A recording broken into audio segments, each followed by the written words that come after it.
आमचं गाव पूर्ण शेतीवर अवलंबून आहे।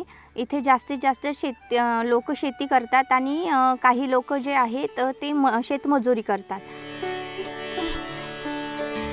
दिवस रात्र कष्ट आणि कष्ट करून संसार गाडा हाकणाऱ्या या गावाने आता कात टाकायला सुरुवात केली आहे।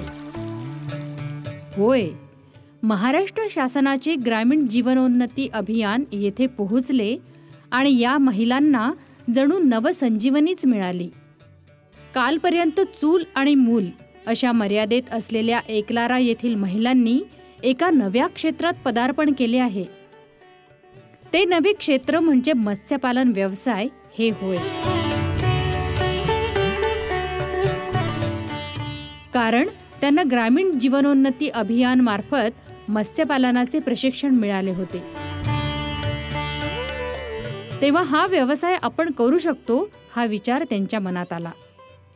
यासाठी येथील 11 प्रभागातील स्वयंसहाय्यता समूहाच्या महिलांनी एकत्र येऊन नवनिर्माण महिला ग्राम संघाची स्थापना केली।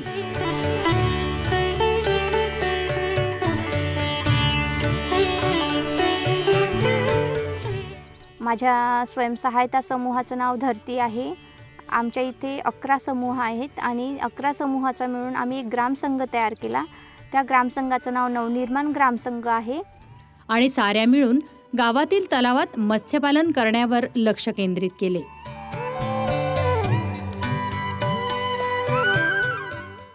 आमच्या गावची लोकसंख्या 649 आहे।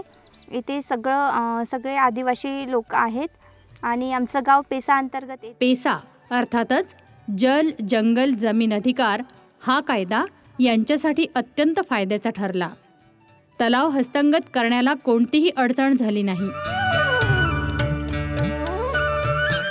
आणि एका नव्या क्रांतीला सुरुवात झाली। या महिला चक्क मत्स्यपालन करू लागल्या।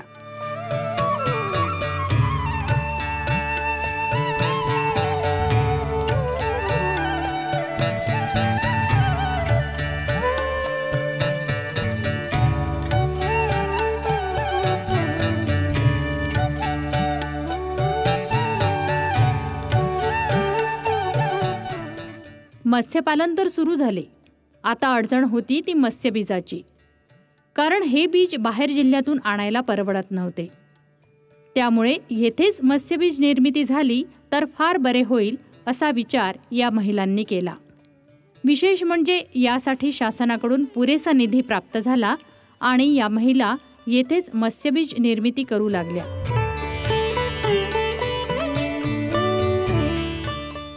आणि त्या हॅचरीमध्ये मासोळी ब्रीडिंग करून सोडून आम्ही बीज तयार केलं आणि आमच्या तालुक्यामध्येच नव्हे तर आमच्या तालुक्याच्या बाहेर जिल्ह्यामध्ये आपण ते मासोळी बीज सप्लाय करत असतो। आज या महिला संपूर्ण मत्स्यपालनाबाबत स्वयंपूर्ण झाल्या असून तयार मासळीची विक्री सुद्धा या महिलाच करीत आहेत। आज मासळीला सर्वदूर मोठी मागणी आहे। मासोळीचे ठोक विक्रेते स्वतः तलावावर येऊन मासोळीची खरेदी करतात।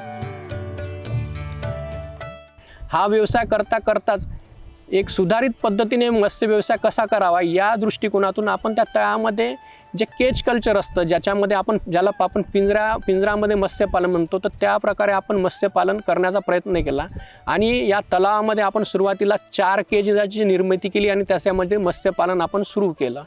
हा व्यवसाय पण ग्रामसंघाचा बऱ्यापैकी चांगला चालला आणि त्याच्यामध्ये पण ग्रामसंघाला उत्पन्न मिळू लागलं। आमच्या नवनिर्माण ग्रामसंघाच्या माध्यमातून सुरू असलेल्या मत्स्य व्यवसायातून आम्हाला 7 लाख रुपये नफा मिळाला।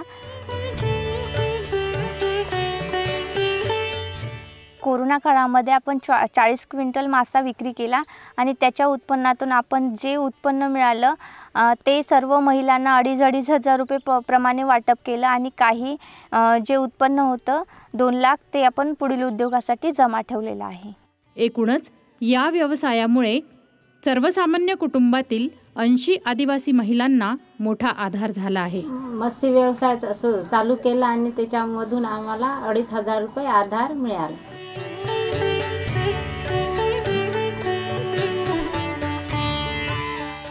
कार्य पाहताना ज्या काही तांत्रिक बाबी आहे, तांत्रिक बाबी म्हणजे की ह्याच्यामध्ये कशा पद्धतीनं ब्रीडिंग करायचं, या सगळ्या तांत्रिक बाबीचं मी ग्रामसंघाच्या महिलांना मार्गदर्शन करत असतो.